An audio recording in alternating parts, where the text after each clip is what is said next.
What's going on? My name is Jonathan. Welcome to your weekly dose of disappointment. I have not said those words in a very long time.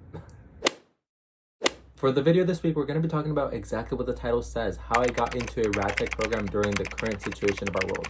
Just know that I'm going to try to make this video as short and simple as possible. So if you think this video is long, I'm literally only giving you the bare bones of what I did to get into my program. Because if I was in your shoes and I was watching videos on this, I would not want to sit through a very long video. So just know, starting from this point on, everything that I say will be purely related to radiology. The first thing that I'm going to talk about is what type of program that I'm doing and what your other option is, just to see if this is even the route that you want to go in, so you don't have to watch this whole video if I'm wasting your time here. Because from what I know, there is two ways to be a RAD-TECH. One of them is to get a permit and the other is to get an associate's, and I am going for an associate's degree. The difference is that with a permit, you can only work in the state that you get the permit in, and I believe you can't work in other modalities. If you don't know what a modality is, it's like other sectors basically. Whereas if you get an associate's and you go study like a couple months more, you can work in CT, MRI, fluoroscopy, and like the other sectors of radiology. There is one huge major perk of a certificate rather than an associate: the money. It is so much cheaper to get a certificate rather than an associate. But I think if you are genuinely interested in this field, it's in your best interest to go for an associate, so you have a lot more playing field, and also you get more money in different modalities than you do as a radiographer. I should mention this, I live in California. Programs are very different in other states. So already, if you don't live in California, maybe don't listen to me. So now that you know what degree I'm going for and what this video is going to be about, which is an associate's degree as a radiology technologist, let's talk about what I actually had to do to get into my program. I don't want to talk about my prereqs too much because I feel like if you're already looking into this degree, you probably have already looked at programs and saw what they require in order for you to apply. But I'll tell you what mine were and what I would recommend for you. The prereqs for my program were anatomy, physiology, medical terminology, intermediate algebra or higher, camera physics, and intro to radiology. Let's talk about what I did and what I would recommend. So anatomy, physiology, medical terminology. Make sure you really pay attention in those classes. Of course, medical field, you're really gonna need those classes. Intermediate algebra or higher. I personally took Math 115, which at my program was called Ideas of Math, I believe, but I think in most programs it's called Integrated Math, which has a little bit of algebra, geometry, calculus, probability and statistics. That helped me so much for my acceptance test, which I will talk about later. Chem or physics, I personally took chemistry. If I was you, I would try to take physics because I know that once I start my program, I will actually be taking physics classes, not chemistry classes. But I mean, chemistry did help me once again for my acceptance test, so I guess choose your battle on that one. Intro to radiology.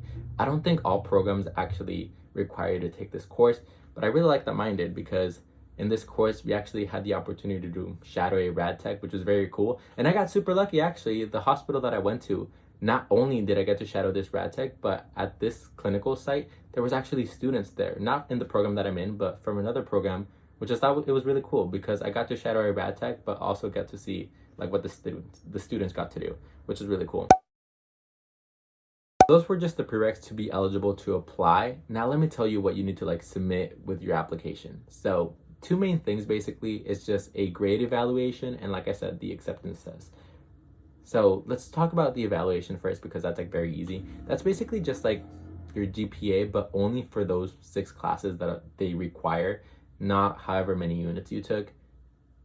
I don't really know exactly what they do it. I think they just view you as a number, but I think it's very helpful because I think the max number you can get is 40 points, at least for my program, and I got like 38.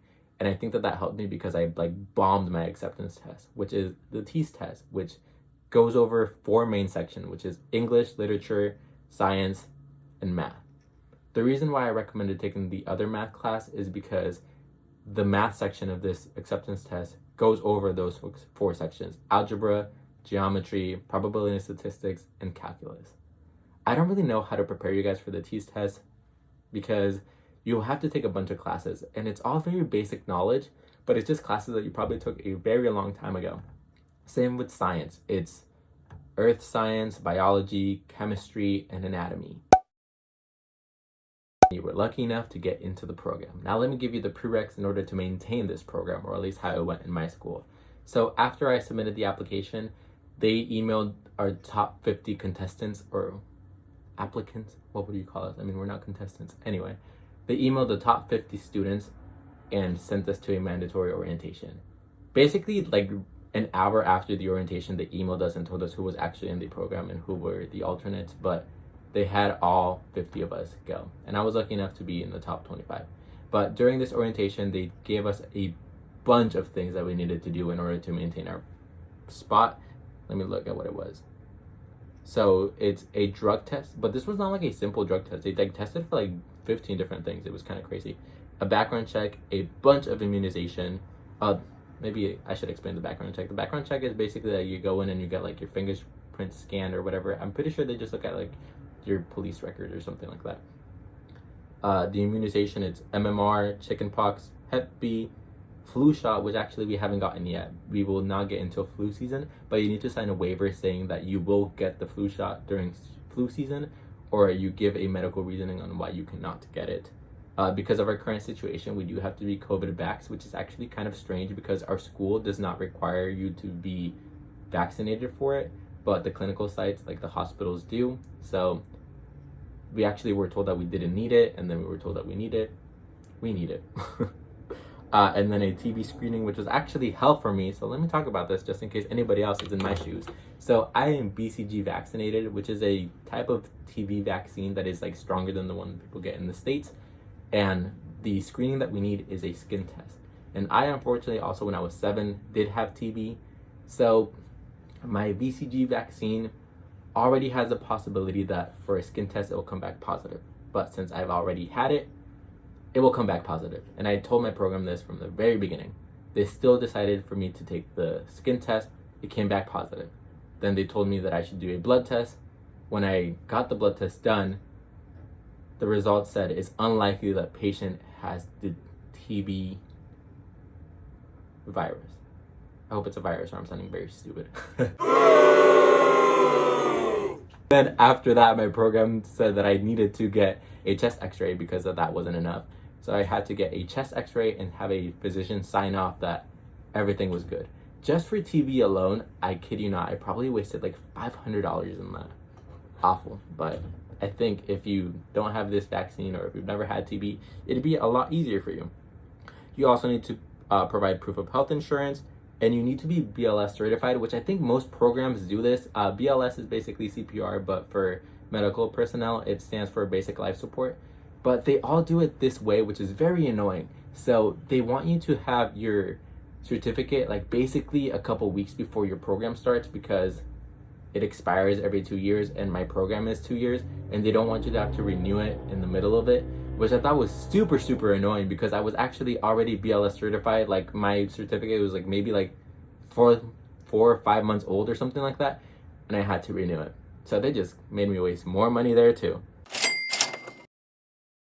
A month before you start school, we had another orientation, which like then they told us what we needed regarding books, uniforms, like markers for our actual x-rays, which aren't like highlighters or like these little, maybe I can show them to you guys another day. Nope, I lied, I'm gonna show them to you right now. It's basically just these little things that you stick on the x-ray so you mark the patient's left or right side. I think they're pretty cool, that's it. And now if you followed and you did all of that, hopefully you didn't get kicked out of the program, because actually in my program we saw somebody that was not an alternate get booted off because of some issue that they had during that process. But if not, congratulations, you're gonna start your program. I hope this video was at least a little bit helpful or maybe mildly entertaining, because I'm gonna do a switch around with my YouTube channel. I'm mostly gonna be focusing on radiology, considering that that's gonna be the main thing that I'm doing right now. I have a bunch of videos planned, like once I actually start clinicals, I want to show you guys how that works out for me. Like I'll give you just basically weekly updates on how school goes for me and just things like that. So if you're interested in that, subscribe. But I guess for now, I'm Jay, and I will take your x-ray in 2 years.